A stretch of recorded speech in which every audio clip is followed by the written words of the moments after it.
Told the plug I need 100 pigs. Now my shoebox got 100 G. I told my plug I need 100 pigs. Now my shoebox got 100 G. Good afternoon. You're listening to Cannabis Corner on WNHHLP 103.5 FM, broadcasting live from downtown New Haven. We're streaming live on TuneIn Radio and NewHavenIndependent.org. We're also streaming live video on Facebook Live.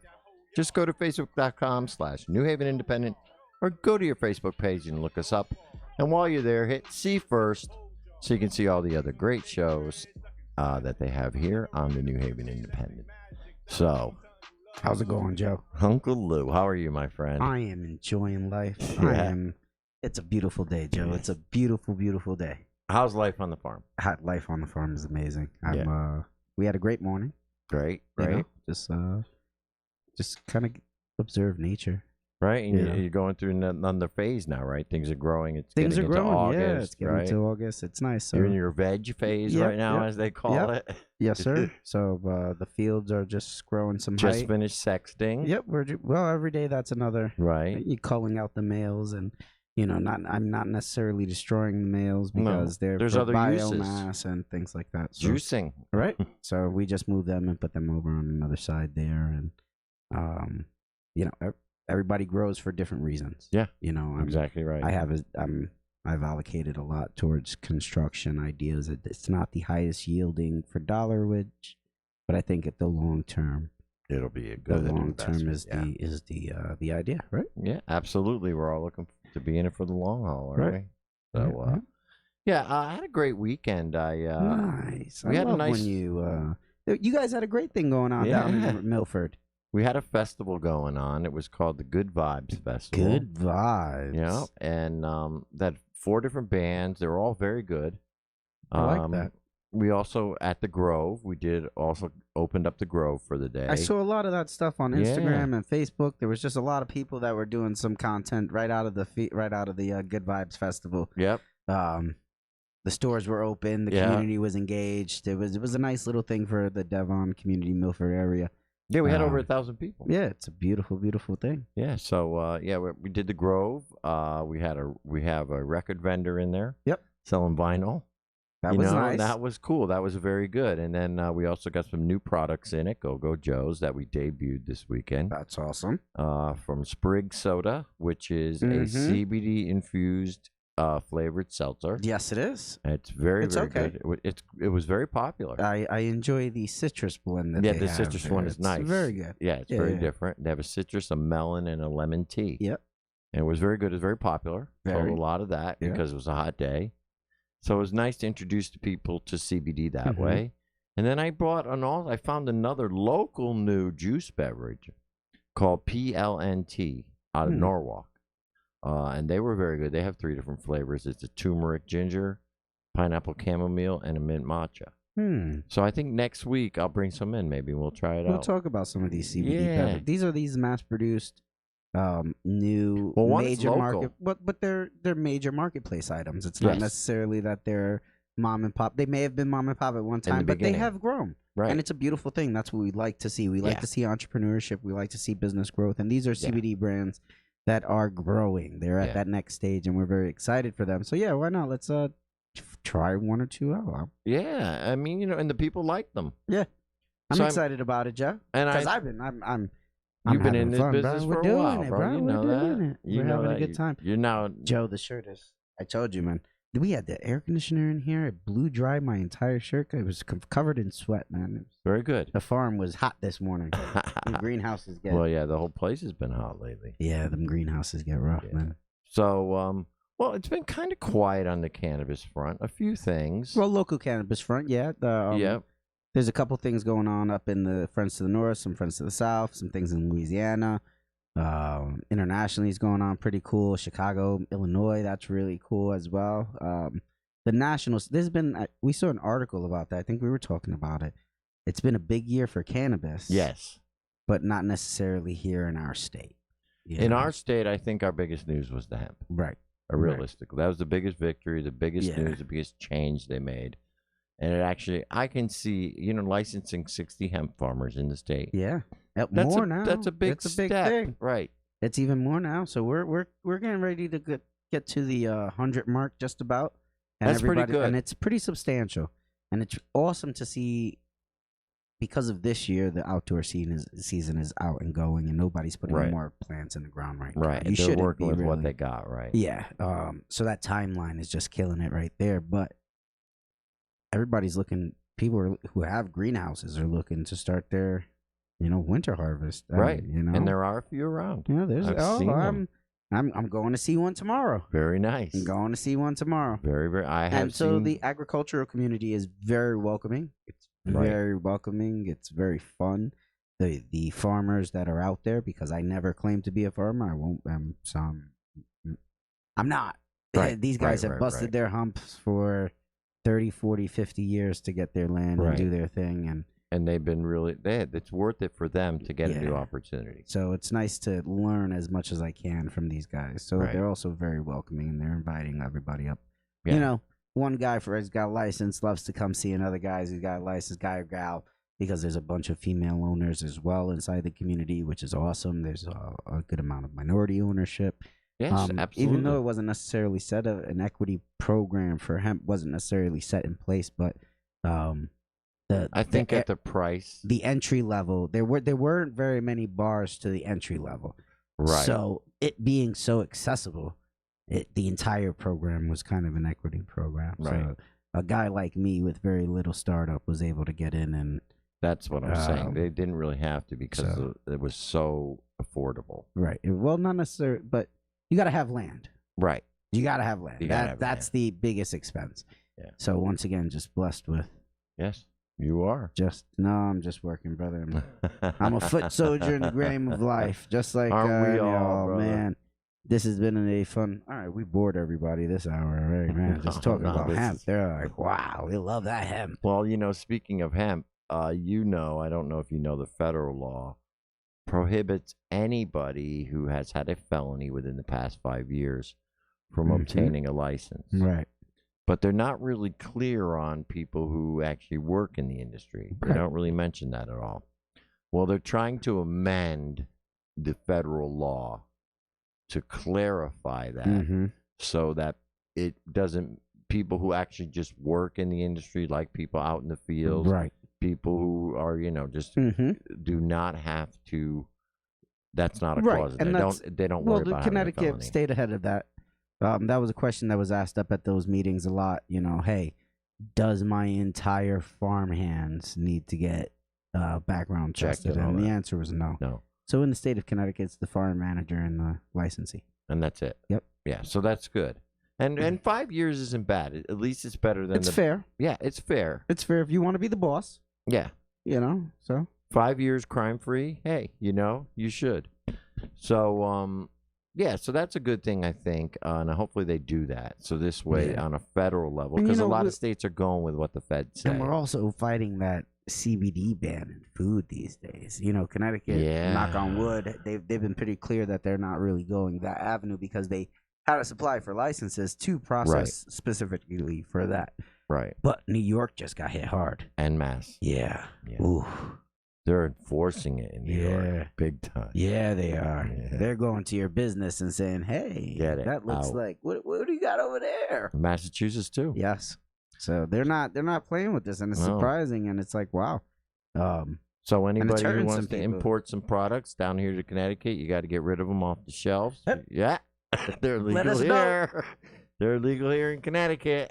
Yeah, and I'm pretty excited about that because with all of these changes and laws, and even if they overturn that, which they will, because it's got to, the But the FDA's feds, got to I get think in, these guys are gonna have to wait on the feds. and that's what's going to happen. The FDA is going to come in. They're going to say, yes, it's fine as a food additive. This A is certain the rules. milligram, right. This is the rules. This is what it's going to take, and that's going to take some time. Mhm. And it's been taking some time. They've been doing this now since 2014. Right. Yeah. So if that's where we're at, Joe. hey, we're lucky we're in Connecticut. Yeah. Right. Well. At least for that. For that section, yeah. so that just shows with everything there's a little bit of give and there's a little bit of take. So where we may not have recreational cannabis, we're allowed Well, to we have a more open CBD market. Right. We have a very open hemp CBD marketplace. Which is a good and a bad thing. I don't know if you've seen all the stores that are popping up that Oh, sell my God. CBD. It is a rough one. Unbelievable. And you don't know Everybody what the thinks quality they're a is. CBD. And I'm happy for it because it gives the exposure. But a lot of these places aren't going to be able to sustain themselves No. if they don't look to diversify what they have going on, and if they're just not trying to catch the wave. Yeah. Because there are some nice stores that are very diversified. But if they don't have knowledgeable people. right? Like that store in Wallingford. I've been up there. I like that. There's one in Springfield. I know the owner. I like that one. That's a He's pretty got cool a nice one. one. I went to the one in the mall. That was completely a branded. Oh, I was yeah. like, oh, somebody bought a franchise and products. just throw it in there. Yeah. And I then was in, also the one by the Hooters on Milford. Have you seen that one? I haven't seen that just yet. Same kind of deal. They have a bunch of them down in Florida, Right. and they're just selling franchises, and you have to sell their product, blah, blah, blah, Right. carry one brand. So, I mean, and you have to put all your trust in that one brand, Right. right? And you have to keep a ton of inventory, and it's the same thing. How many products can you sell, if from one brand? So I think it's important to diversify. Like you said, they'll thin out. Yep. They'll thin out. People start getting smarter. I told you before, I think we mentioned it, Cumberland Farms. Oh, I actually was in Cumberland advertising Farms. Oh my God. I was CBD. like, wow. And they make it look like an okay brand. Yeah. I'm not even gonna that might be an okay brand. I'll check it out Let's maybe. go get it tested. We'll get it tested and we'll check it out. But to just talk about it as a larger brand and as an individual knowledge of what's kind of going on there. But because we do knock on the gas station brands a lot. Well, And now it's Cumberland Farms is almost like 7-Eleven. And these Mhm. aren't necessarily just the gas stations. right. These are chains. These are large chains that have Food. big, little food trusted courts in there, right. products. Ultimately, you 'Cause go they're in all there, over and you're the gonna get country. food, and you're gonna do things, and you know that they have a standard process for everything that goes in. So okay, well, there is a standard process to this. This isn't just one of the ones that's over. But you have to think in order to sell it at a price, Oh, yeah. that price, they can't Oh, be they're getting also high not- quality. The Cumberland CBD is also not very cheap. Oh, okay. Yeah, it's not cost effective wise. It's a little bit more Ah. expensive, and I was a little surprised. I was like, wait a second. They can get it That's cheaper a down at the head 50 shop. Yeah, I was like, that's a $50 thing you got there. That is whoa, 200 whoa. milligram. What? Whoa. Speaking of CBD, did you see what happened in Curaleaf? Oh, we Right. should definitely take a couple minutes to Yeah. talk about that. So, one thing, again, that some of these other CBD companies have been accused of is making false claims. Yes. So, one thing we need to make clear is that CBD doesn't really cure anything. No. It aids, it helps. It helps like an aspirin does, it helps like a supplement does. It works in conjunction with your own body, just like your body needs B12. Take a B12 supplement, you're going to feel better. Just like your body Right. needs It's not healing cannabinoids. anything. It's It's literally helping your Your body own reach body your own. heal itself. It little homeostasis. And I'd like to tell people is at this point we've been yelling it for we've been yelling it forever. Now they're telling us that they don't want us yelling it anymore. So we have to Right. just say, hey, do some research. Yeah, and It's, find out. That's how we handle it. Yeah. I make no claims. I just say we sell CBD. Yeah. And most people nowadays, good thing that it's so exposed, have a knowledge of it. Yeah. They do. And that's a good thing. They are finally aware of their endocannabinoid It's like fish system. oil. Right. Right. Like Finally, fish oil. Right. Finally, people are starting to accept You it as something you like that. can't say fish oil cures anything, Nope. but they can say that it aids in the treatment of all of these things due to lowered inflammation. Right. And my doctor even at one that's point fish told oil. me to take fish oil. That's a doctor telling me. That's fish oil. It Right. just doesn't clear anything, but the claim is through lowered inflammation, you will feel better. right. I like to look at it as CBD through lowered inflammation will help you feel will better. help me Cause feel and better. effect. That's it. The cause and effect. Yeah. That's exactly what it's all about. I So- like my CBD for lowered inflammation, and I Me know that too. it helps my knees. I know that my joints feel better, and I know that it's only because I'm having something lower the inflammation. Right. Not necessarily, if I do my CBD and then I also put some ice packs on, That helps. ooh, Why I not feel- do both? feel Or even if you better. use the rub with a little Exactly. menthol in it, well, hey, But whatever works. But what Curaleaf did was They claimed they made false claims on their packaging. It's just a label war BS, and you can't Yeah. even be mad at Curaleaf No. over it. You CVS know, pulled their products. and that's though. what hurts. Yes. That Because, hurts. even as much as I hate to see big companies get involved, in a way, it does bring it more to a mainstream consciousness, Mhm. which is a good thing. Well, because now you it's need- just going to change labeling. yeah, they're Curaleaf gonna have is to gonna rebrand repackage all that, everything. They'll rebrand it and they'll put it back on the shelves. Yeah. You know, Hopefully they with the didn't new lose their package. contract with CVS. Right, We'll right. see. No, I don't see that I happening. mean, It's just a trial if and you error. had stock in the company, that might matter. You know? Yeah, but I think of it more as a trial and error. And if you're going into business with this, you figure you got it all worked out. Your labels were approved because obviously your labels Mhm. were approved by multiple people before they went on the show. Somebody did, but except the FDA didn't approve. You know, so when the FDA finally got around to doing their job, they they were like, "Oh no, well, by the way, by the way, no. well, we've been on the shelf for 4 months. Yeah. So Thanks for giving us dealing with that. it so yeah. quickly. So Yeah, the FDA may have to take a little bit of blame for that, for Mhm. not really catching it Right. early. So, but with that comes the next part is labeling. Yeah. You know, so they'll switch up their labels to get their product back out and they'll push it out.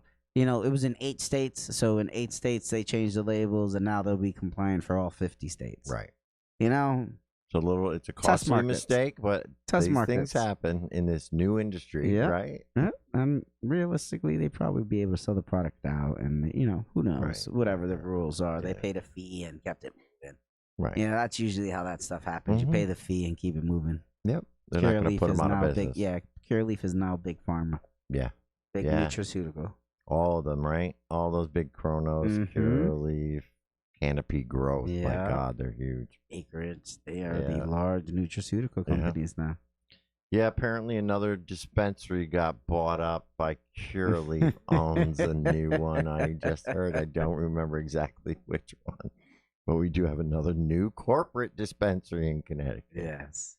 So, things are changing. I guess we have to change with the times on that, Uncle Lou. But, It's rough, bro. yeah. I just grow hemp. I don't know what to tell you. and But I think it's time to pay the bills. yeah. Oh, you're listening to Cannabis Corner on WNHHLP 103.5 FM, broadcasting live from downtown New Haven.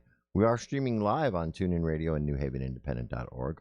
We're also streaming live video on Facebook Live. Just go to facebook.com/NewHavenIndependent or go to your Facebook page and look us up. And I also want to mention that we have a new Facebook page. We do. And it is called Cannabis Corner New Haven. Yeah. I So- think people should just take a look at it and and find out like what's it. going on. Hit the like button. If you're watching and you say, hey, maybe that's what I know what's going on. Right. Hit the like button. Right. Please. Exactly right. And share it if you think you like what we're talking about. I'm very interested. I'm very looking forward to speaking to our guest today. I am too. There's so much going on in this community with so many different things. A lot of different communities as well. Yeah. Other than the cannabis, the hemp space, the Latino space. There's so much going on in Puerto And Rico. Jason right is now. involved in We have Jason on the show today. so- Jason Ortiz from the Minority Cannabis Business Association. He is involved in not only a lot of cannabis causes, with the Minority Cannabis Business Association, Yes, also sir. with Cure Connecticut. He's very much involved with general causes for equity, equality, and social justice for Latinos and people of color. Correct. A bunch of diversified different organizations that Jason works with. He's very politically active in the state. yes. He's not just for cannabis. very vocal. Yes. So, it's always nice when we get to have him on. I always say if there was a Justice League, he would be definitely Superman right there. Yeah. And Wonder, we I know like that Wonder guy. Woman. I appreciate But you. you know what I'm saying? He definitely fights for equal rights, equality, equity, in all areas, not just cannabis. For people in general, and especially people of Puerto Rico. And he's got an interesting story to tell about his most recent visit to Puerto Rico, and I want him to share that on the air. But I also want to I want to hear about Minority Cannabis Business Association. What's new with them. They have a lot of things going on, and Yeah. I'm pretty excited to see that because I follow them on the Yeah. Facebook, I follow them on the internet, and all the other little social networks. And being a minority cannabis business member. owner, And you're a member, right? I am a member, and I am a minority cannabis business owner Right. because we grow the cannabis sativa plant. Yep. that turn in it's cannabis. So It's hemp, yeah. it's hemp, it's cannabis. It's all. We're pretty excited about that. Joe, there's no shortage of happiness these days. Yeah, and there's no It's, shortage of good news that yeah. we can focus on. You Yeah, know I'm what I'm pretty saying? On the excited federal about that. level, the Judiciary Committee just introduced a new not a regulation, but a legalization bill. Basically, I'll take that all day, Joe. There. And an end of prohibition, not anything about retail or anything. Right. Just Well, even end of as prohibition. we've gotten more into this over the last 3 years, I think that we've gotten to the point individually, and as the activist, I believe, evolves, it gets away from a lot of that. Hey, let's just free the plant and get it done right. We're not really worried about a retail marketplace. no, you that's know? right. We just want people to stop To getting do it right. arrested. Yeah, we wanted to do it right. Right. That's really know. what it comes. I think for most Yeah. activists in their heart, they just don't want to see people getting arrested anymore for Right. a plant. Exactly. They just don't want to see the injustice that goes along with the plant. Some of them are worried about the retail market, but most people don't worry about the retail market. Like if the fat cats are gonna get in there and do their thing, that's cool. Just don't Right. arrest Just anybody give me a else. piece of the pie, right? Yeah, don't arrest the rest of us. Don't Right. make sure we could get in there someplace if it's through a donation system, an equity share program, not even like an equity, just something However, different. And I don't need to pay $5 million to get in. Right. How about 5,000? Cool, yeah, I can probably raise right. that. We could do something there. Yeah, right. And I'd be cool with that, But you know, it's when they're like, no, we're gonna still arrest you, Yeah. and we're gonna still do this, but we're gonna make it legal, but only half the people can. Come on, yeah, man. like California's legalization, they're still arresting Yeah, people, it's even though it's crazy. legal. Like arresting more people. Yes. I think we have Jason on the air right now. Is this Jason Ortiz? Hello. They will be patching him in. They lied. They said he was on. Oh, okay. Well, I guess they lied. No, Maybe I it's all misread the hand goatee. signal. I don't know. Go team. But yeah. So okay. Jason, are you there? I am. Hey, how you doing, bro? On the air, we have Jason Ortiz, the vice president of the Minority Cannabis Business Association, and also one of the founders of Cure Connecticut, one of the activist group that worked very hard this year on the legalization bill. Mm-hmm. So, Jason, That's right. welcome to the show. Buenos días, hermano. Thank you very much for coming on. And I want to talk to you about a little bit about the Minority Cannabis Business Association, and what you guys are doing. I know there's a lot of new things going on. Your membership has really, really grown, and it seems that you guys are always at the forefront of not only the equity battle at the legislative level, but also on the business level, and that Absolutely. I think that's important. I think that one of the things we're most proud about that's currently happening with MCBA is our I2 Accelerator program with Meridia Capital.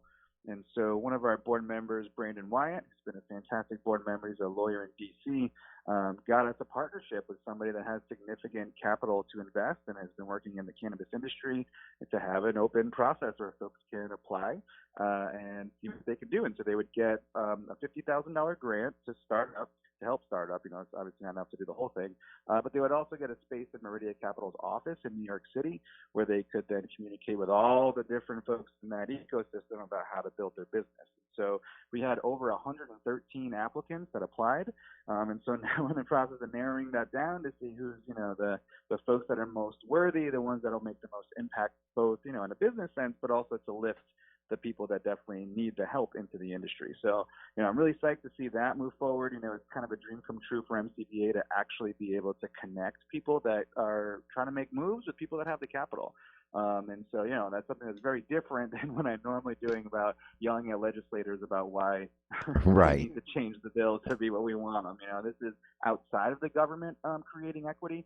And so I'm excited to see MCBA really, being at the forefront of that element too. I think that's great. I know that incubator situations and things like that usually work out real well. And how many of these grants will you be giving away? Accelerator programs. So that's actually up to Meridia, and so there's not a hard cap. We just had to cut it down to the top 20. But the thing is, for especially someone that's a capital investment, like a firm, anyone that looks like they're going to help make money for the firm is going to get that incubator. So, there's no technical limit. If you put in an application and they thought there was merit, you still have a shot. Right. There's definitely going to be multiple tiers. Like some folks will get like the full program. They're like, clearly this is a business that needs to go. And some folks will just get a little support saying, hey, we saw your application. This is a cool idea. Maybe if you changed X, Y, and Z or were able to prove, A, B, and C better, we could talk. And so those folks will at least sort of get a foot in the door if they're ready. Oh, I think that's awesome. That's great. And so we'll keep us apprised on who, how that goes. And absolutely. Yeah. There's a lot of we kind of wait until everything is approved before we can really talk about it. But I'm excited about who's in the running. Right. Yes. I probably know a few of the people. I doubt it. Well, I wish them all the best. I think it's awesome. This is the way we have to innovate the industry. We may not have gotten legalization right here or whatever, but we got to work with what we do have. And correct. Exactly 100%. right. And that we still got to forge our own way, create, like you say, create your own equity wherever you can. And that's it. And that's what I always admire about what you guys are doing. Now, speaking about the legislator, we were all involved in the the quest for legalization this year. I would say, Sure. we don't have to rehash everything that would happen, but basically the bottom line came down, we didn't get it. It didn't Right. quite get over that last hurdle. I do believe we did make progress. The equity, especially in the equity area, you actually got a lot of legislators to bend and put things in that they were very hesitant to do. And so I think on that front, there was a lot of progress made. But when it came down to it, the old guard, just came right into the last minute with, with the final weapon and took it out. Where does that leave Connecticut now? Last we heard, they were talking about a referendum, and I know most people in the activist community are opposed to that. I don't know what your opinion is on that, but that puts all the power in the hands of the legislators. And we're talking about a two-year wait at least. So is that set in stone? Does that seem to be the direction they're heading, or is there a way to get them to, try again and put a bill forth, but this time maybe listen to us from the start? Well, I think you framed it correctly when you call it a quest, because, whenever you're trying to beat a difficult video game, it takes more than one try to kill the end boss. And Right. So Right. we are definitely, in a We strong did get to the end position. boss, though. Right. We saw him. Right. We got to see who the person was and what they looked like. And we can't discount how important it is that we did force the opposition to come out and, put their, whatever they're going to do out there. Right. And so it wasn't anything particularly new or anything that we really sideswiped by. It was, the same sort of, we're going to trot out young people in very affluent communities to talk about how they're scared of people Right. at parties. I don't know. Oh, And yeah. so, it was what we expected. I think, part of it was for us, we started to run out of steam towards the end because folks get tired, right? We're not as funded as all these other organizations. Right. So fundraising on our side and being able to, hit them with more than just hustle is going to be important for the second round. Because I do think next year we should bring it back up again. And just so folks listening at home know, the legislature can bring it up whenever it wants. That's Right. right. There's no necessarily limit or anything like that. And so it'll be, once again, up to the will of the legislature in this coming year, that it'll be an election year. And so that will be both positive and negative because elected officials will be feeling more pressure to do something relevant. And so I think we also are in a position now where some other big issues are now done. So things like raising the minimum wage, paid family leave. Unfortunately, tolls is still up there, and so Right. it doesn't look too good for tolls at this point. Right. So, it's a different environment now with a dramatic portion of the Democratic Party in Connecticut now much more educated on how specific the details of cannabis policy can be. So we are in a much better position. The votes as they aren't going to change that much, unless we go out and change them ourselves. Right. And that is something that we can do. We can find those 10 legislators that were on the fence and really start Push 'em over. planting the seeds of educating them now. Right. Exactly right. So at least we have a targeted list. We know who the people are. And I think a lot of people don't know every year the MCBA puts together the model bill for legalization. And I think maybe this year you got to really specifically tailor one for Connecticut, see what they did last year. I think you should just hand them a bill and say, look, this is it. Pass it, and that's it. We did, though, right? So we basically. We did have a specific bill. And so it's still on our website and stuff, and so that bill still exists. We could definitely make it stronger. You know, we can make it stronger, and we could also make it less aggressive. Right. Tailor it kind of to Connecticut, right? You know, as strong as if I was governor, and then they can minimize it from there. Right. But just for those, for like those, that bill already exists. But yeah, we could do another one. We can hold a policy summit here in Connecticut as CURE, where people in Connecticut come together to draft a bill. Among us. That would be a good idea. To come be there, right? Like that's totally within our power to do it. That's how MCBA does it, and so we can, in a grassroots sense, write the bill we want and then force folks to support that. Right. Well, that's a good idea. Then maybe we should start planning that for the fall. Absolutely. Secure, normal. Get folks together in a room. We got enough people that know how to do this within just the cannabis community already, right? Yeah, absolutely. That we have to. Bring in outside experts or anything like that. We're all here. They already exist. Connecticut has plenty of cannabis experts. And so we just got to, get together in a smoke-filled room and write the policy. Yes, exactly. We'll write a good one. Done. The old guy did it, right? That's how right. it's done. I love that idea. I know we have a convention, I think, coming up in September. Maybe we can do something around that, or at least plan it during that. Sure. But sure. Yeah, I mean, it can be a day or 2 days. Just have a private meeting where folks really get down into the details, argue it out, hash it out, and then come together over something that we can push the legislature to do. Because especially at the beginning, right, like legislators are looking for bills to submit, especially when it's already mostly written. And I think we could there's a number of legislators, I think, that would submit it for us if we asked them to. I think some of them know they kind of owe us. I mean, I think next year they're going to come back with a little more humble attitude. Because really, they do owe us, and they know that many activists are not real happy with them. Feel almost betrayed. I don't know about you, but so. Well, and I think the thing that they're going to be most afraid of next year is a primary challenger. Right. So even on the Democratic side, it's an issue that is very clear when it comes to racial and economic justice. Like if you're not on this issue, you're out of touch.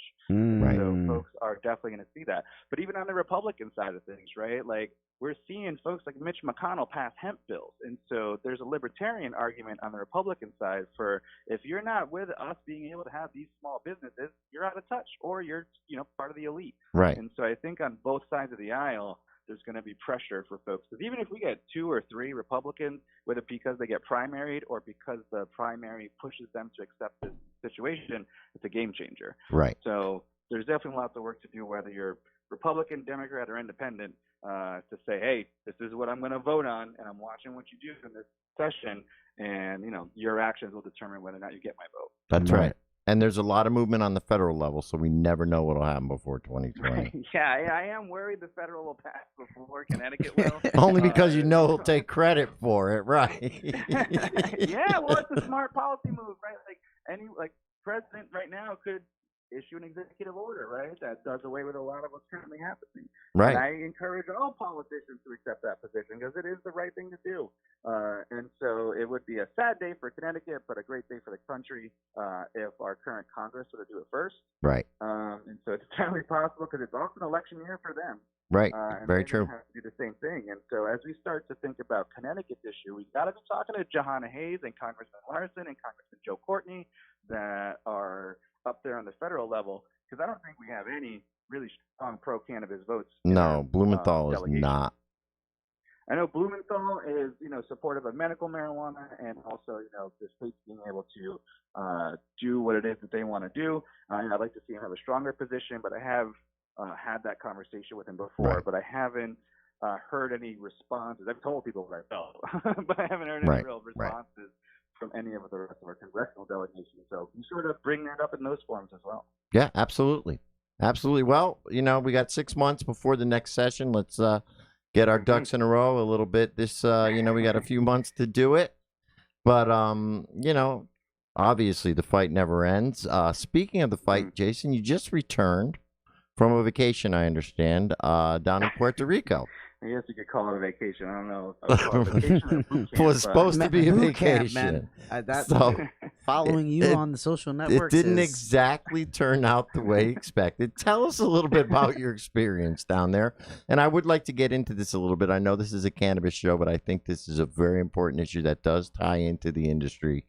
And we'll tie it in at the Yeah, end. absolutely. I mean, I'll make the case about how the cannabis industry is going to play a vital role in resolving Puerto Rico's issues. Okay. But yeah, so I went. I am Puerto Rican. I also organize on Puerto Rican issues through the Connecticut Puerto Rican Agenda, which is a Connecticut-based group, and then I'm on the board of the National Puerto Rican Agenda. Right.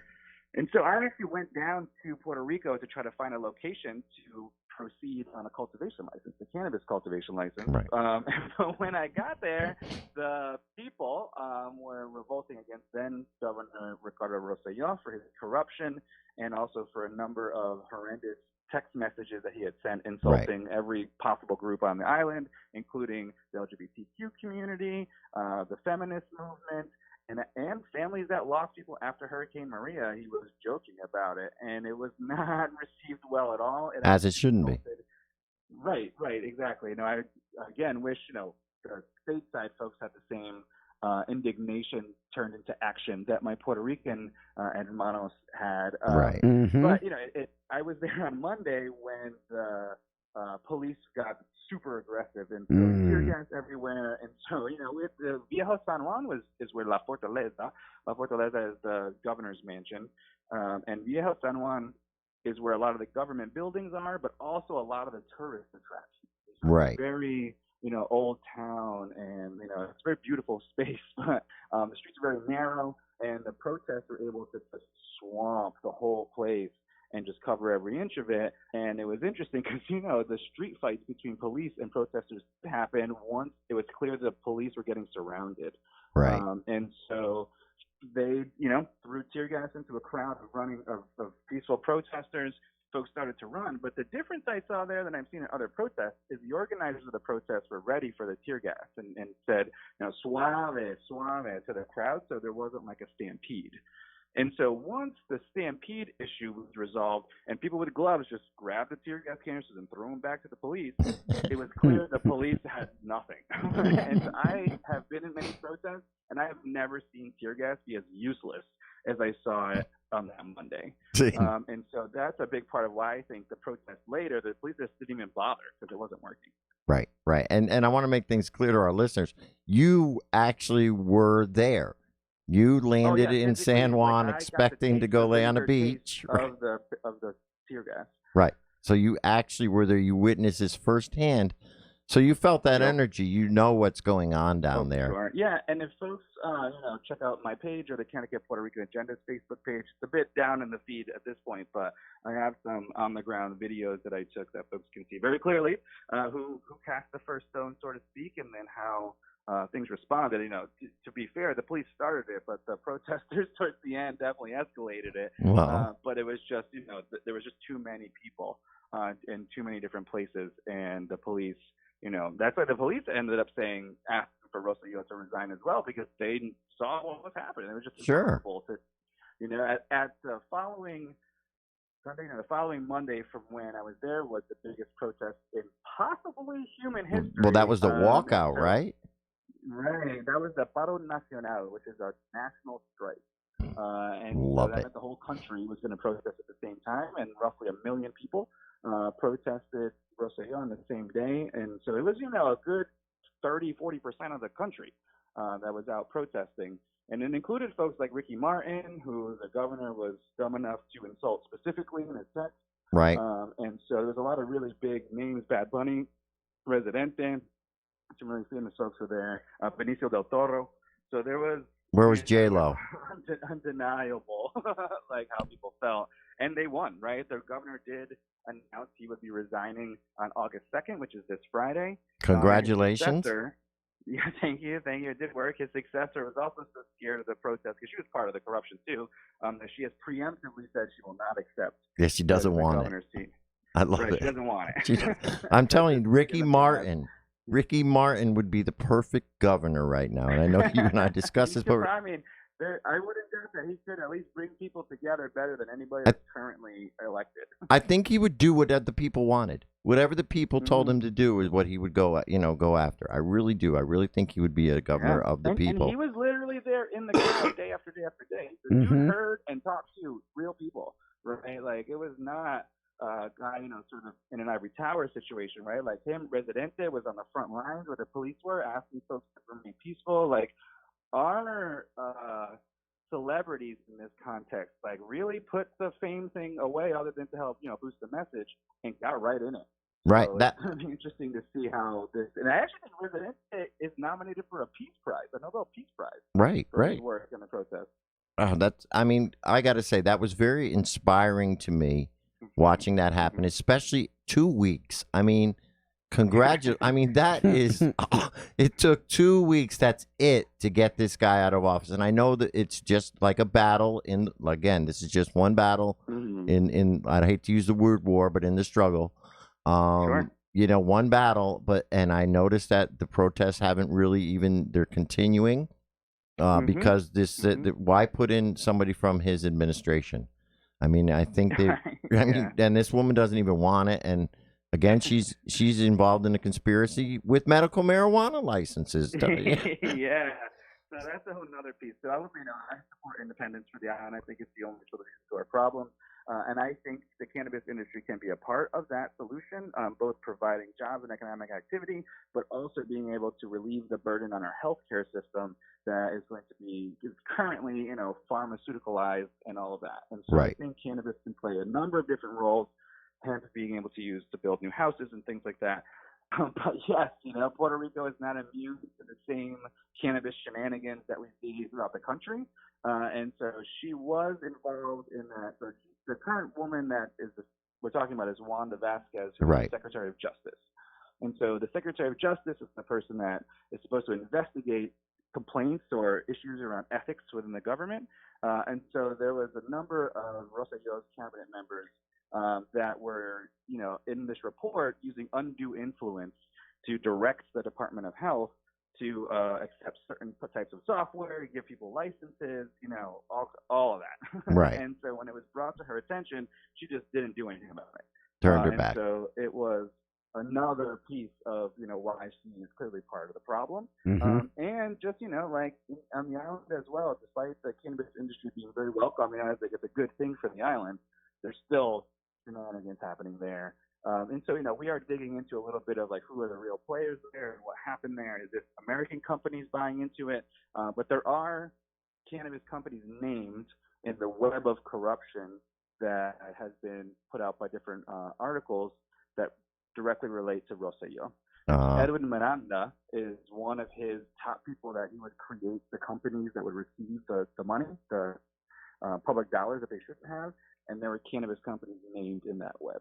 Oh, so he was even participating in that corruption scandal. So it always goes so deep. The cannabis companies were using him as their lobbyist, right? And so whether that action itself was illegal, maybe not, but they basically paid a corrupt lobbyist to help him out, and he did help them out. And so guilt by association. They're caught up in it, right? Yeah. Exactly. So well, I want to say that they particularly like they did anything wrong because it's you're an American company, you may not know that Edmund Miranda is one of the more corrupt people. Right. You're just hiring whoever. Right. He gets all these contracts, but they're all illegal, and so it gets a little complicated there. But it is also, we have to be vigilant of our own communities and making sure that our industry and our communities are benefiting each other, and it's not outside forces coming in to own everything on the island because of how beneficial it could be for the regrowth of the country. Right.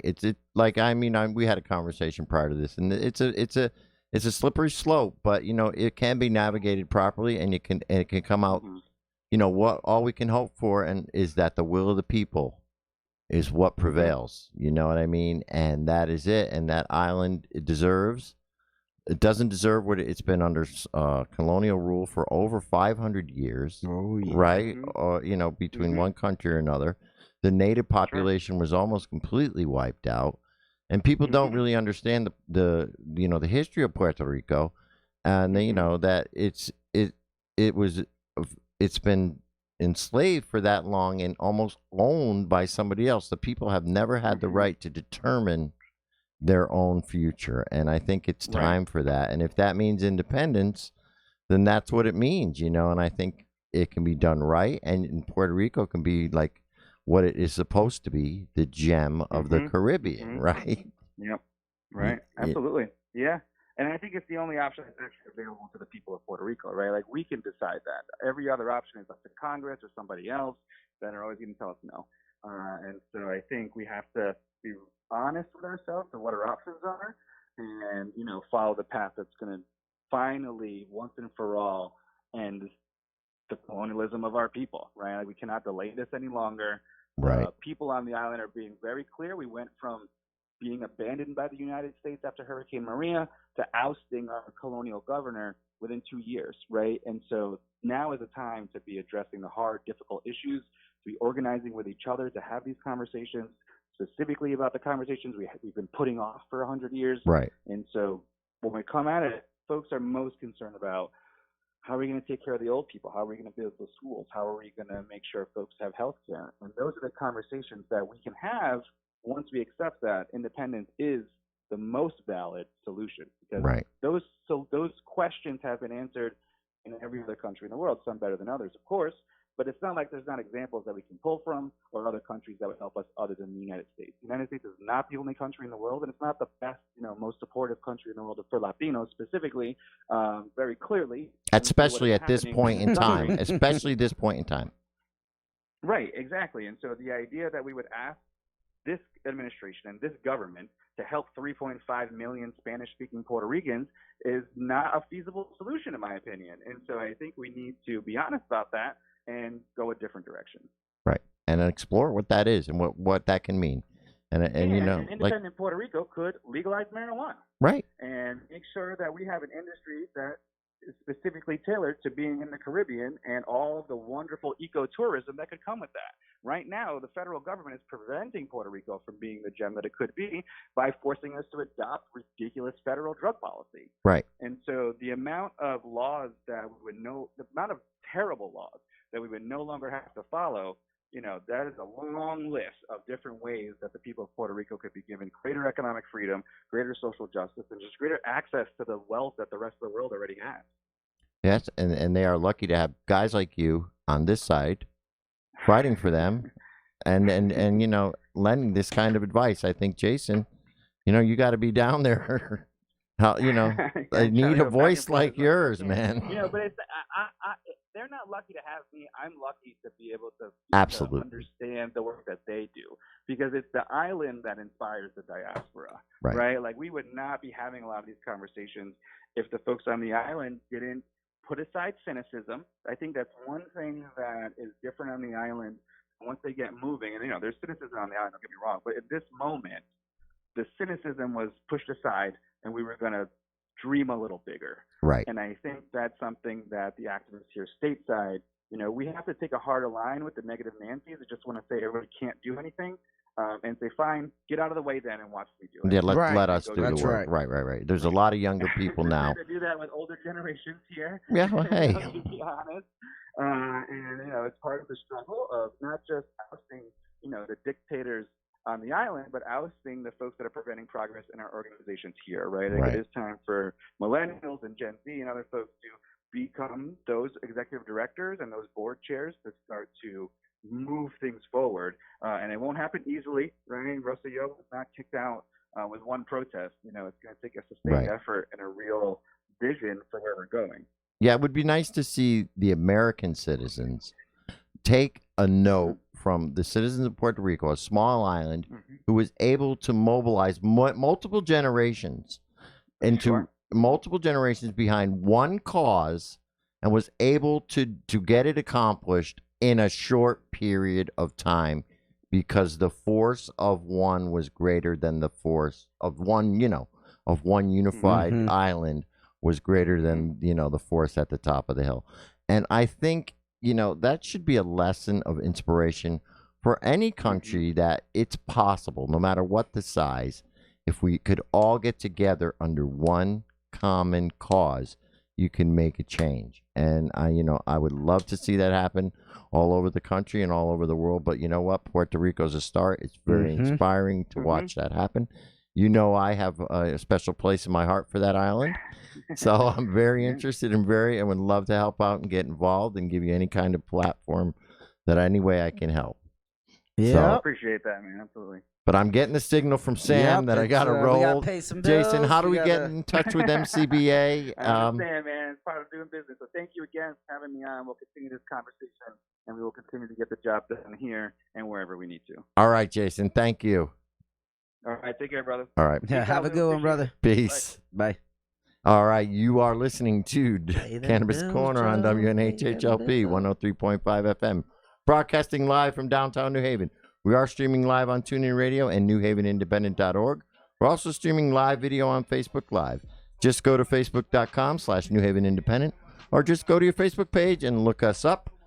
Two things, Lou. We have the Connecticut on August 7th, the medical marijuana discussion group at the Grove. That's right. In Milford at 7 p.m. And on the 21st, the Connecticut normal meeting is at the Cellar in Hamden at 7 p.m. Canna Health at the Grove will be open from 11 to 3 this Friday for appointments. So if you want to come get your medical marijuana recommendation, just go to visit cannahealth.com. And I would say follow us on Facebook. I would say follow me if you want to keep up to what I'm doing. We've got a couple things going on all over the Northeast and I went to Ohio. And I think we're going out to Idaho. Nice. Idaho for a hemp builder summit. But have a happy, healthy, and high day. All right. Take care. Well, I'll see you next week. And my shoebox got 100 G. I told my plug I need 100 pigs. Now my shoebox got 100 G.